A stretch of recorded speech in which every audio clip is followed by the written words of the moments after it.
इस वक्त नून लीग की कुछ जो MPAs हैं जो कि हमारे साथ एडजस्टमेंट करना चाहते हैं, सीट एडजस्टमेंट पे आना चाहते हैं, हम उनको भी जो है वो कंसिडर कर रहे हैं। और उन हलकों में जहाँ पे PTI के कैंडिडेट्स नहीं हैं या काफ लीग के कैंडिडेट्स नहीं हैं, वहाँ पे हम कंसिडर करेंगे उनको। जी भट्टी साहब, बिस्मिल्लाहिर्रहमानिर्रहीम। किसकी बात माने इनमें से हम? कहता हजारों ख्वाहिशें ऐसी के हर ख्वाहिश पे दम निकले, बड़े निकले मेरे अरमां फिर भी कम निकले। देखिए काजी साहब, अगर PDM के पास पंजाब में नंबर गेम 180 से ज्यादा होता तो ये अदम एतमाद की तहरीक किसी भी सूरत वापस ना लेते। ये तो एक जाहिल मुतलक को भी पता है। दूसरी बात, मलक अहमद खान साहब का हुक्म है, कहते हैं 15 बंदे, वो अल्लाह के नेक बंदे 15 बंदे हैं तो आसफ अली जरदारी सब 10 दिन रह के गए। कमो बेशतर 2 दर्जन से ज्यादा अहम मुलाकातें हुई प्राइवेट गाड़ियों में और दूसरे लोगों के साथ भी। एक अभी तक आप बंदा नहीं ला सके, एक सिंगल भी ना। एक मुझे अभी तक कोई एक MPA का नाम आया है वैसे। दूसरा, पॉलिटिशियन हमसे ज्यादा काबिल एहतराम है, उन्हें यह भी नहीं पता फ्लोर का रूल आ चुका है। अगर PTI का एक भी बंदा इन्हें तो वोट दे ही नहीं सकता। काफ लीग का शाफे हुसैन साहब की बात यकीनन ठीक होगी। उन्हें खुद भी नहीं पता कितने, कहते 2, 3 या 4। भाई तो नाम अपने सामने बैठा लो। और दूसरा, पार्लियामेंट्री पार्टी के खिलाफ कोई दे ही नहीं सकता। हाँ, मैंने आपको कल परसों भी कहा था, नून लीग के पास कुछ नहीं है। तो हम 6 या 7 रुपए आपने जो जेब में पर्स में 180 रुपए रखे थे, वो किसी और के साथ राब्ते में। और मुमकिना तौर पर कोशिश की जाएगी कि वो ना पहुंचे। वो ना भी पहुंचेंगे तो स्ट्रेन नहीं कर पाते तो D सीट हो जाएंगे। अगर मलक साहब के पास होते तो वो बंदे शो कर देते, फवाद चौधरी के पास होते शो कर दे। भाई अगर मैदान आज लगा हुआ, आपको पता है कि फ्लोर क्रॉसिंग अब नहीं हो सकती। ये मुमकिन ही नहीं है कि PTI का बंदा अगर वो नहीं आता और काफ लीग का परवेज अली जो पार्लियामेंट्री लीडर है तो वो D सीट हो जाएगा। ये सुप्रीम कोर्ट का हुक्म है। तो लिहाजा लोगों को बेवकूफ बनाने का ठेका लिया हुआ है इन्होंने। तो पूरी कौम एक ही वक्त में बेवकूफ नहीं बन सकती। शाह साहब ने जो फरमाया है, ऐसा मुझे बताया ना, ये 10 काफ लीग के लोग हैं या पाकिस्तान तरीके इंसाफ को 180 है। कोई एक बंदा भी आपने PDM की क़यादत के साथ बैठा खड़ा देखा, ऐलान करता हुआ देखा कि जी मैं अपनी पार्टी छोड़ के, वो कह रहे हैं इस्तीफे। वो भाई दिला दो इस्तीफे।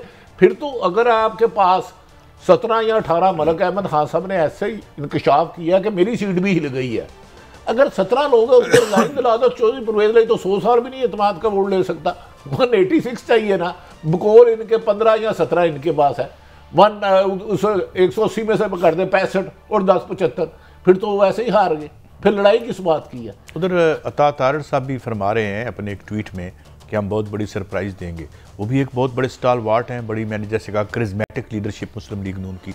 तो उन पे भी हमें एतबार करने को दिल करता है। आप क्या ख्याल है? मुझे क्योंकि खुफिया राय शुमारी से होगा तो हम अंदर से गुरौला कर लेंगे। अच्छा। इस बात के तो ये बादशाह है। देखें इनके मिसाब के जमहूरियत था बंदे नहीं तोड़ने।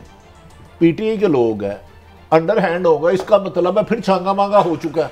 इनके बकौल मान लूं, मैं नहीं मान रहा, मैं इनकी बात दावे को कर रहा हूं।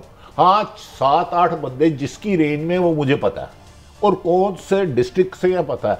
लेकिन मुझे ये बता दें कि मोहतरम काबिल एहतराम, क्या अभी बताया आपने, अता तारड़ साहब, क्या वजह है PTI से लोग छोड़ के इनकी तरफ क्यों आए, नून की तरफ? सर मेरी एक काजी साहब सवाल सुन लीजिएगा। क्या 9 अप्रैल के बाद जब रजीम चेंज हुआ उसके बाद पेट्रोल की कीमत कम हो गई, बिजली की कीमत कम हो गई, गैस की कीमत बंद हो गई?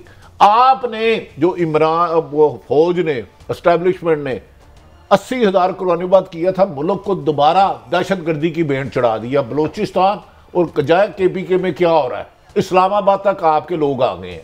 नहीं, मुझे एक सवाल मुझे बताएं। ये कह रहे हैं ये वजीर कानून भी हैं, बताए जाते हैं हमें, और लॉ पर भी बड़ी इनकी गिरफ्त होगी माशाल्लाह, बड़ी, आपको पता है। बात ये है कि वजीर कानून है आप, तो आप ये क्या कह रहे हैं कि आपने कहीं अंदर से कानून मुबैना तौर पर तोड़ा है जो बंदे गायब हो जाएंगे? मेरा मतलब ये है कि आप अता तारड़ साहब क्या फरमा रहे हैं, मैं ये पूछना चाहता हूं। ये देखो ना, बंदे खरीदे होंगे ना। अच्छा नहीं, या आपकी इतनी बड़ी लीडरशिप है, आपकी इतनी पॉपुलैरिटी है कि लोग टूट यानी आप जो इस्लामाबाद का इलेक्शन है उस जो बेसिक डेमोक्रेसी उससे भागने के लिए जो आप जतन कर रहे हैं, दुड़की लगी हुई है आपकी, तो इधर फिर बंदे आप कैसे पैसे देके तोड़ेंगे? मैं पूछना चाह रहा हूं, मेरी गुजारिश है, बज़ाहिर बादिउल नज़र में जितने सर्वे हुए इमरान खान का मकबूलियत में ग्राफ बहुत ऊपर जा रहा है। मैं सर्वे के मुताबिक कह रहा हूं, मेरी अपनी राय नहीं है। जो जमात 13 जमातें मिलके इस्लामाबाद में बल्दियाती इलेक्शन से भाग जाए, बल्दियाती इलेक्शन से जिन्हें कौंसलर नाज़िम का उम्मीदवार ना मिले, लुक कि वो कह रहे हैं कि 15-16 बंदे हैं, तो भाई उन्हें रिजाइन दिला दो भाई, फिर प्रेजरे का चैप्टर नहीं क्लोज हो पर आप खड़े हैं, खड़े रहें, क्या फर्क पड़ता है?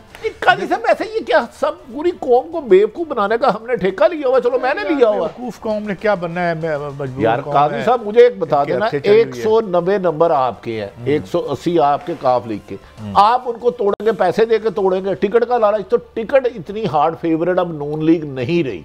नहायत अदब एहतराम से ये मेरी राय है, अगर किसी के पल्ले होता, सुबह अगर इनके बकौल के मैं चैलेंज उन्होंने किया है कि मैं 15 बंदे ले आऊंगा, तो भाई 15 बंदों को रिजाइन करा दो, परवेज इलाही की हुकूमत घर चले जाए। भट्टी साहब 2-3 खबरें। वैसे इमरान खान ने, काजी साहब एक बात माने, इनको चकरा के रख दिया, और जिस तरह मैंने आपको कहा था ना, रख दिया, क्या आगे ला लिया उन्हें। अच्छा दूसरी काजी साहब माफी चाहता हूं, आज 23 दिसंबर है, शहीद मोहतरमा बेनज़ीर भुट्टो की शहादत का दिन। आज से 15 साल पहले बिल्कुल मुझे उन्हें रावलपिंडी में एक दहशतगर्दी की वारदात के बाद शहीद कर दिया गया। हमें तकलीफ है कि वो एक कौमी लीडर थी मोहतरमा शहीद बेनज़ीर भुट्टो, उनके कातल उनके मियाँ की हुकूमत भी आई, नहीं पकड़े गए। तो हम बीइंग जर्नलिस्ट ये कह रहे हैं कि वो जुल्फ़कार अली भुट्टो की साहबजादी थी, मुल्क की एक्स वज़ीर आज़म रही है मोहतरमा शहीद भुट्टो, उनके ज़ालिमों कातल तो पकड़ लो यार, कातल तो पकड़ लो। आज बिलावल भुट्टो साहब उनके मज़ार पर तकरीर कर रहे थे, आज उनका बरसी मनाई जा रही तो आज बड़ा तकलीफ दे दिन है कि आज के दिन 5 साल पहले 2007 में 15 साल पहले 15 साल 2007 में है गालिबा, बड़ी तकलीफ दे वो लम्हे थे जब बेनज़ीर भुट्टो की शहादत की खबर आई। जी बिल्कुल, मैं बिल्कुल अच्छी तरह विविडली मुझे याद है, और मेरी छुट्टी का दिन था उस दिन। अभी तो तब तो हम प्रिंट में हुआ करते थे। मैं भी प्रिंट मीडिया में था। तो काजी साहब मुझे याद है कि एजाज शाह साहब थे होम सेक्रेटरी, और हमारे बड़े भाई बड़े काबिल एहतराम सऊद अजीज साहब थे SSP पिंडी, IG थे अहमद सिंह। तो मैंने पूछा, मैंने कहा सर अभी तक उन्होंने इतला नहीं थी दी के डेथ है, उन्होंने कहा रिसीव डेड है, रिसीव डेड।